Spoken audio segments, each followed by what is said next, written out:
What if I told you that this TikTok led the FBI to arrest this man for multiple armed robberies?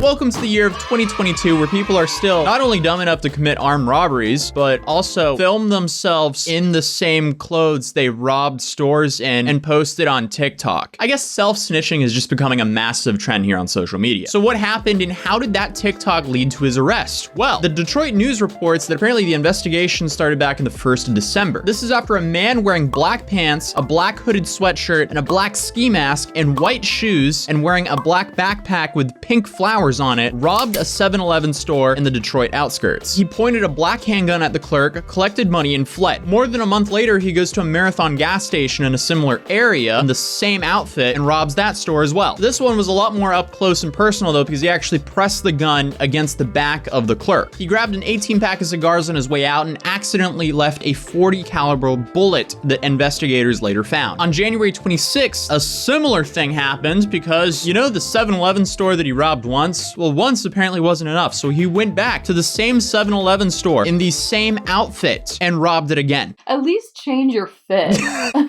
Oh my goodness. The clerk initially refused, but he complied after the subject pulled back the slide of the gun in a motion of chambering the round and then ejected a round onto the counter. Naturally, he didn't pick up that bullet that ejected from the gun and left that at the scene. So now, the FBI have two bullets that are identical. But just like the other times, the robber fled, got away, until he decided to rob yet another store in the exact same fit, pretty much in the same location, with the same everything. Because the fourth robbery apparently happened in the Old West Tobacco store in the outskirts of Detroit on February 1st. This time, the robber was described as a man wearing the same clothing as earlier robberies, but investigators noted pink or red hair emerging from the black ski mask. After the money was placed into the bag, the subject took several boxes of cigars, then fled the store. He really loves those cigars. But this is where things kind of get interesting, because apparently someone tipped the police with his Snapchat account. They couldn't find too much information from his Snapchat account, but they decided to scan other social media accounts with the same name, and he had a TikTok account with the exact same name. So remember the pink hair part? Well, they found this TikTok from him.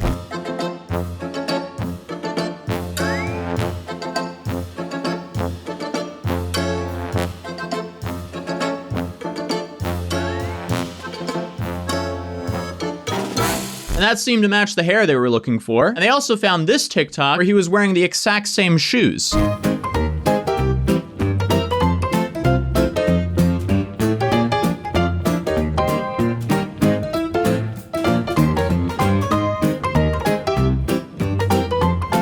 This seemed to match the description of him, so they obtained his phone number, and they apparently got a warrant for his location data from his phone. They then realized, oh, this guy was in the exact same place of all four robberies at the time of the robbery. So not only did he rob 4 places in a very small amount of area, but he also wore the exact same fit to all 4 of them, and he brought his phone for all 4 of them. So with all that information, the FBI raided his house. They found everything. They found the backpack, they found the gun, they found the articles of clothing, and they found the shoes. Did they find the cigars though? I don't know, it didn't say anything about it. Apparently he admitted right away to all 4 robberies, and he's currently being held without bond while he's waiting for his detention hearing. So it's just a little bit weird for me to think that this guy who's out here dancing on TikTok trying to appeal to kids is also the same guy who's running up into stores and robbing people at gunpoint. Nice. I guess he'll have plenty of time to work on his dance moves though, because he's currently facing 20 years for this. So if there's a takeaway from this video, illegally obtaining any sort of money is a good way to ruin your entire life. It's never worth it. But if you enjoyed this video, you should watch this one. Drop a like on this video, subscribe if you're new, and I'll see you guys in the next video. Peace.